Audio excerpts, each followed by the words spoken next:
नमस्कार, मी सुदर्शन सुर्वे न्यूज डंकामध्ये आपले स्वागत करतो. आंबेनळी घाट सह्याद्रीच्या कुशीतला निसर्गाचा स्वर्ग, पण त्याच वेळी महाराष्ट्रातील सर्वात भयावह आणि जीवघेण्या घाटांपैकी एक. एका बाजूला दुकाने झाकलेले डोंगर, दुसऱ्या बाजूला हजारो फूट खोल दरी, मध्ये फक्त एक अरुंद वळणावळणाचा रस्ता, आणि त्या रस्त्यावर वेग, बेफिक्री, ओव्हर कॉन्फिडन्स आणि निष्काळजीपणाने धावणाऱ्या गाड्या. आज पुन्हा आंबेनळी घाट चर्चेत आलाय, कारण 8 निष्पाप तरुणांचा जीव एका क्षणात गेलाय.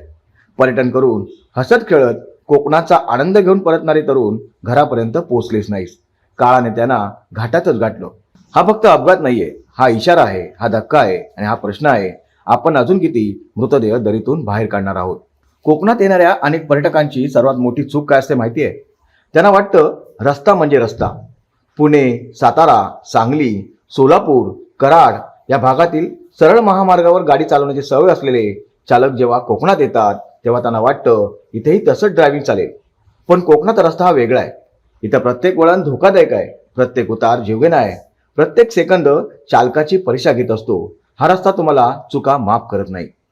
कोकणातील घाट रस्ते म्हणजे खेळ नाही. विशेषतः आंबेनळी घाट, पोलादपूर ते महाबळेश्वर यांना जोडणारा घाट म्हणजे मृत्यूशी चाललेली स्पर्धाच आहे. जवळपास 30 ते 40 किलोमीटरचा रस्ता इतका वळणावळणाचा आहे की काही ठिकाणी समोर येणारी गाडी दिसतच नाही. एका बाजूला खोल दरी, दुसऱ्या बाजूला कडा, आणि मध्ये वेगाने धावणारी वाहने. काही ठिकाणी तर कठडेच नाहीये. गाडीचा थोडासा ताबा सुटला तरी थेट शेकडो फुटांच्या दरीत कोसळण्याची शक्यता. 8 वर्षात जवळपास 50 मोठे अपघात, 80 पेक्षा जास्त लोकांचा मृत्यू. तरी लोक शहाणे होत नाहीत आणि प्रशासनही जागं होत नाही. प्रत्येक अपघातानंतर श्रद्धांजली, हळहळ, 2 दिवस चर्चा, आणि मग पुन्हा सगळं शांत.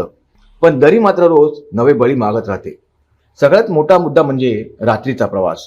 लोक दिवसभर पिकनिक करतात, समुद्र किनाऱ्यावर धिंगाणा घालतात, झोप नाही, आराम नाही.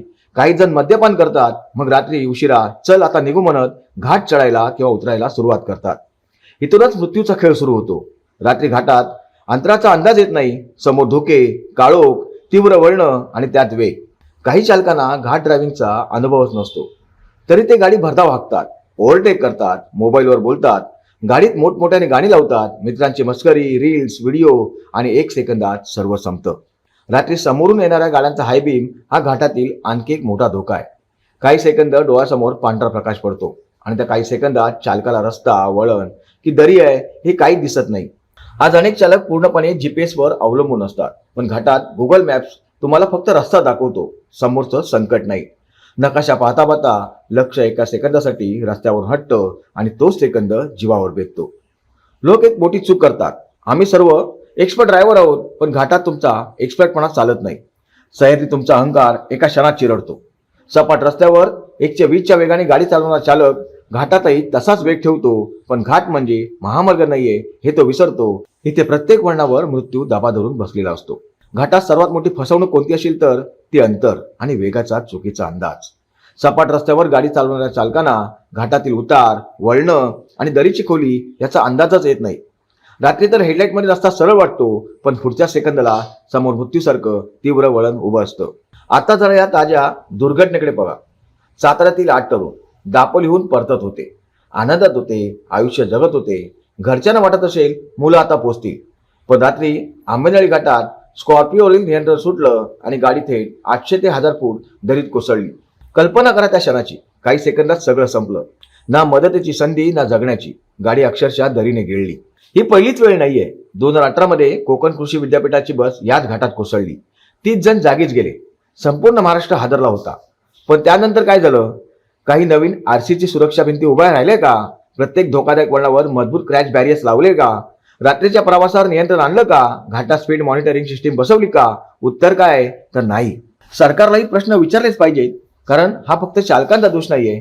आंबेनळी घाटात अनेक ठिकाणी मजबूत संरक्षण कठडे नाहीयेत, रिफ्लेक्टर्स अपुरे आहेत, वॉर्निंग बोर्ड कमी आहेत, धोकादायक वळणांवर रात्री पुरेसा प्रकाश नाहीये, अनेक ठिकाणी रस्ते अरुंद आहेत. सतत अपघात होत असताना कायमस्वरूपी उपाययोजना का होत नाहीत? प्रत्येक वेळी मृत्यू झाल्यावरच प्रशासन जागा होणार आहे का? पण फक्त सरकारला दोष देऊन चालणार नाहीये, कारण शेवटी जीव आपलाच जातो. चालकाने स्वतःची जबाबदारी समजून घेतली पाहिजे. घाटात ड्रायव्हिंग म्हणजे शिस्त. घाटात संयम हवा, घाटात अहंकार चालत नाही. सर्वात आधी रात्रीचा प्रवास शक्यतो टाळाच, विशेषतः पावसाळ्यात तर अजिबात नको. घाटात धुके इतकं दाट असतं की समोर 2 फुटाचंही दिसत नाही. वरून ओला आणि निसरडा रस्ता. ब्रेक मारला तरी गाडी घसरते. काही जण वेळ वाचवण्यासाठी रात्री निघतात, पण एका दिवसाची बचत करताना आयुष्य संपवतात. दुसरा महत्वाचा मुद्दा, चालकाची मानसिक आणि शारीरिक अवस्था. दिवसभर फिरून थकून झोप न घेता ड्रायव्हिंग करणे म्हणजे आत्महत्या. अनेक अपघात झोपेच्या डुलकीमुळे होतात.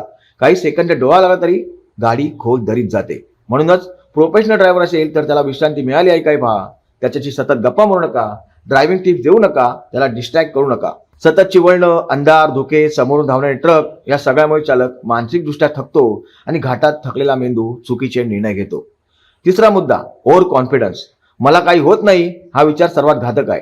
घाटात एक चुकीचा अंदाज म्हणजे थेट मृत्यू. समोरून ट्रक येत असताना ओव्हरटेक करणे म्हणजे वेडेपणा. काही तरुण घाटातही रेसिंग करतात, इंस्टाग्राम रील्ससाठी व्हिडिओ शूट करतात, सनरूफ मधून बाहेर येतात. हे पर्यटन नाहीये, हा मृत्यूशी खेळ आहे. घाटात हॉर्न हा स्टाईल नाहीये, तो जीवघेणा वाचवणारा इशारा असतो. अनेक वळणांवर समोरची गाडी दिसत नाहीये, त्यामुळे हॉर्न न देणं म्हणजे समोरच्या वाहनाला अंधारात ढकलण्यासारखं असतं. काही जण घाटात धोकादायक वळणावर गाडी थांबून फोटो, शॉट्स आणि रील काढतात, पण घाट हा शूटिंग स्पॉट नाहीये. तिथे एका चुकीमुळे मागून येणारी गाडी थेट अपघातात सापडू शकते. आणखी एक मोठं वास्तव म्हणजे गाडीची अवस्था. Brake, tyre, headlight, steering, clutch याची तपासणी न करता अनेक जण घाटात उतरतात.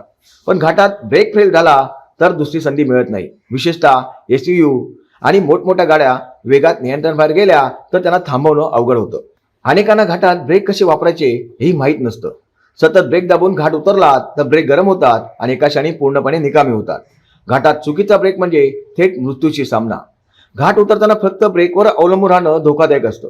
कमी गिअरमध्ये गाडी चालवणं, नियंत्रित ठेवणं आवश्यक असतं, पण अनेक नवख्या चालकांना हे बेसिक तंत्रच माहीत नसतं. आंबेनळी घाटात मोबाईल नेटवर्क काही ठिकाणी नसतं.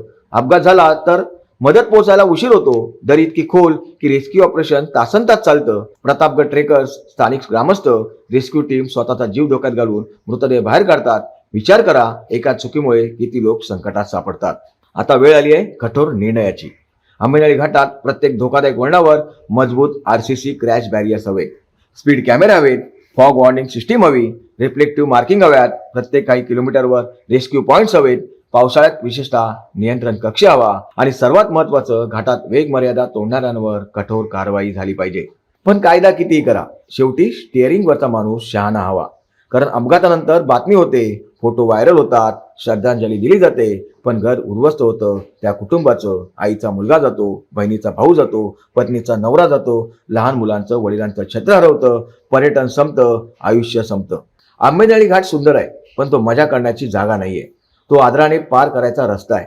सह्याद्रीला कमी लेखाल तर तो माफ करत नाही. सह्याद्रीचा एक नियम आहे, तुम्ही निसर्गाचा आदर केला तर तो स्वर्ग वाटतो, पण बेफिकिरी केली तर हा सह्याद्री मृत्यूचा दरवाजा ठरतो. म्हणून लक्षात ठेवा, घाटात वेग नाही, संयम हवा. घाटात स्टंट नाही, शिस्त हवी. घाटात ओव्हर कॉन्फिडन्स नाही, सावधगिरी हवी. आणि सर्वात महत्त्वाचं, एका क्षणाची चूक संपूर्ण आयुष्य संपवू शकते. व्हिडिओ पाहिल्यानंतर तुम्हाला काय वाटतं? आंबेनळी घाटातील वाढत्या अपघातांना नेमकं कोण जबाबदार आहे? बेदरकार ड्रायव्हिंग, रात्रीचा प्रवास, ओव्हर स्पीड की प्रशासनाची निष्काळजीपणा? तुमचं मत कमेंटमध्ये नक्की लिहा. आणि हो, जर तुम्हीही कोकणात किंवा घाट रस्त्यावर प्रवास करत असाल तर हा व्हिडिओ प्रत्येक ड्रायव्हर पर्यंत पोहोचला पाहिजे. कारण एक शेअर कदाचित कोणाचा तरी जीव वाचवू शकतो. धन्यवाद.